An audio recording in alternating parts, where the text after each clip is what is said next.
Hi, I'm Michael Josh, and you're watching GadgetMatch. Over the course of the next few weeks, you are going to be bombarded by a barrage of videos featuring the first wave of 2019's smartphones, starting with this one, the Vivo V15 Pro. But before we proceed, let's go back in time to February 2018. As early as then, it was pretty clear that last year would be the year of the notch. But one company was already thinking of alternative ways of delivering the borderless smartphone experience. That company was Vivo, and their solution was an in-display fingerprint scanner and a pop-up selfie camera, seen here in its prototype Apex form, and then later as the high-end, commercially available Nex, which debuted at the World Cup in June. Like any experimental piece of tech, these innovations came at a cost, but Vivo promised that one day it would make them available to a more affordable price point. That day is finally here, and that phone is inside this box. This is our Vivo V15 Pro unboxing and review. Before we begin, the phone that we're unboxing is a global review unit. Specs might differ from market to market, as well as availability and pricing. Okay, let's start with an unboxing. Box looks pretty standard. Take note, this is the Pro model and it comes with 6 GB of memory and 128 GB of storage. Flip the phone around for some of the phone's key features, but let me tell you about them instead. Come on, let's lift up this cover. Inside, a small white box with this assortment of papers, SIM ejector tool, warranty card, and quick start guide, and a case. Now, this isn't like the free jelly cases that we're used to. This transparent case is made of hard-shell plastic with a rubber grip around it. Next up is the V15 Pro all wrapped up. If you look closely, you can see some of the blue color shining through. But let's set it aside for later. And now onto the accessories. A fast charging brick, micro USB cable, and wired earphones. Okay, let's get to the good part and unwrap the phone. The V15 Pro is a really good-looking mid-range smartphone with this glass-like finish on its polycarbonate back. This color is called topaz blue. The phone is predominantly this rich royal blue color all around, including its side, but with this diagonal topaz gradient cutting from its top left to bottom left. If you look closely, there's a pattern over here, almost like rays that give the phone's overall look more depth to it. Vivo calls it spectrum ripple design, and it's very pretty. Definitely a step up from last year's V11. The phone will also be available in coral red. One more thing before we flip the phone around, notice how prominent the camera module, almost like a paperclip on the back of a sheet of paper. This is probably to highlight the 3 rear cameras on the V15 Pro, the first time on a Vivo phone. We'll dive more into the cameras later. The camera hump continues to the top of the phone. This over here is where the selfie camera is hiding. More on that later. For now, the rest of the port and button placements are like this. A headphone jack up top, volume and power button on the right, micro SD card and dedicated Google Assistant button on the left, and on the bottom, speaker grills, micro USB port, and a dual nano SIM card slot. Insert rant about the phone not having USB-C in 2019. I sound like a broken record already, so let's just play a clip from our V11 review. My only complaint is its micro USB port.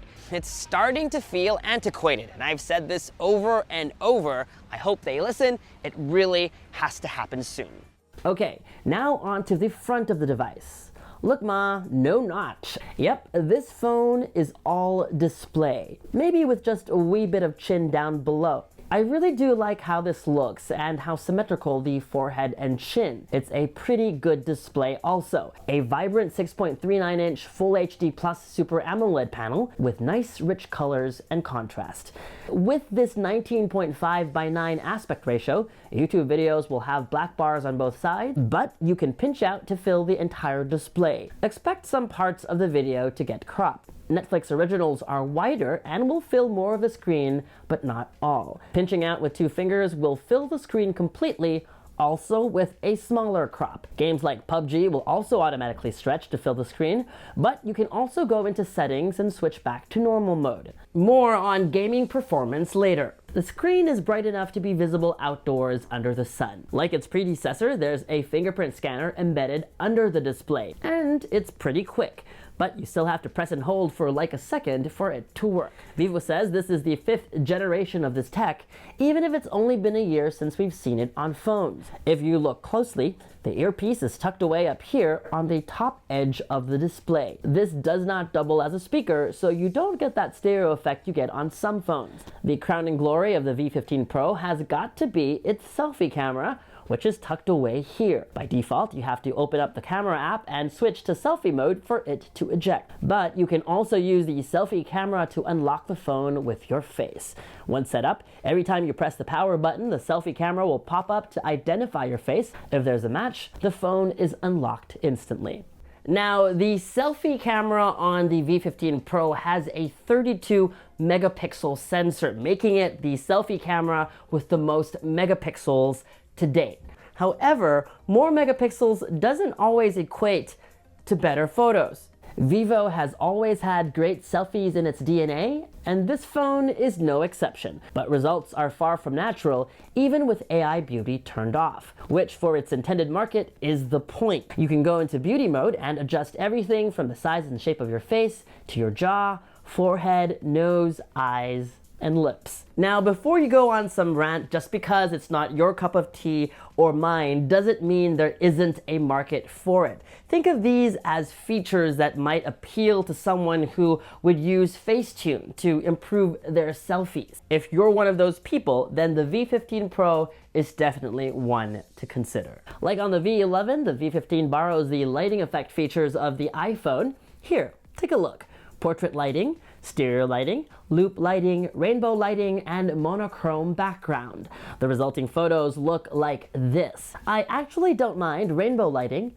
Let me share that photo to Instagram stories. Now, the question always asked when it comes to form factors like this is, how sturdy is this mechanism? And are there cons to dust and dirt getting trapped inside? Vivo says the mechanism on the V15 Pro has been improved further, and while I don't think this will really pose that much of a problem, I also don't see that moving parts are the future. However, if you do want that all-display experience, this is as good as it gets. Guess this is a good segue into the V15 Pro's triple camera setup on its back. The breakdown is as follows: a 48 megapixel sensor, the main camera, which combines pixels to produce a 12 megapixel image, an 8 megapixel super wide angle camera, and a 5 megapixel camera for depth sensing. Photos come out pretty good both during the day and at night. There's even handheld long exposure night mode. Here are more sample shots I shot around New York.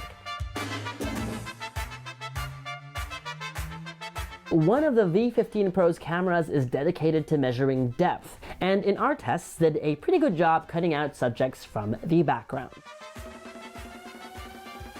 For those unfamiliar with Vivo, its software skin is called FunTouch, and it runs over Android 9 Pie. It's very iOS-like in the sense that there is no app drawer.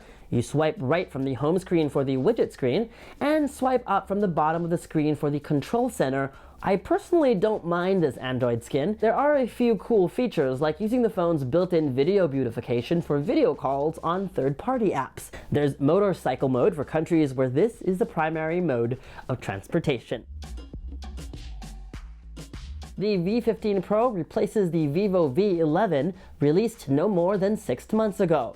Vivo uses only odd numbers, and they've skipped the 13 for obvious reasons. If you own the V11 and want to know if you should upgrade, here's the breakdown. Processor, RAM, storage are all better, and it's evident in games like PUBG that gives you the option to play in high settings by default. Gameplay was smooth and enjoyable. Upgrade to the V15 Pro if you want the ultra-wide-angle camera, or if you dislike the notch, and if you want a slightly bigger battery. In the week we tested the device, the V15 Pro lasted me a whole day with average use, Charging times were pretty impressive also, with its dual engine fast charging. You can fill it up to 44% with a 30-minute charge. So, is the Vivo V15 Pro your gadget match? The answer to that question will really depend on pricing, which is still unclear as of the date that we're publishing this video. But if it's going to be anywhere near the pricing of its predecessor, which was around $350, then this will definitely be a strong contender in the mid-range space. Vivo's V series continues to be the mid-range smartphone to beat. We like it because it comes with very little compromises and because it is one that brings tech that was once reserved for expensive phones to more affordable price points. And for that, it deserves the GadgetMatch seal of approval. If you own a V11, it's only been 6 months, so I don't recommend running to a store to buy the V15 Pro, even if it is a significant upgrade. Vivo's update cycle is every 6 months, so you can at least wait another 6. If you own the V9, then this jump is worth the upgrade, and if you're looking for a mid-range smartphone that offers high-end tech for less, then the V15 Pro is definitely one to consider. And that was our Vivo V15 Pro unboxing and review. For more videos like this one, make sure to subscribe to our YouTube channel, hit that bell icon so that you get notified as soon as we post a new video, follow us on social media for all the fun stuff, and as always, make GadgetMatch.com your daily habit. Until the next video, I'm Michael Josh. Thanks for dropping by.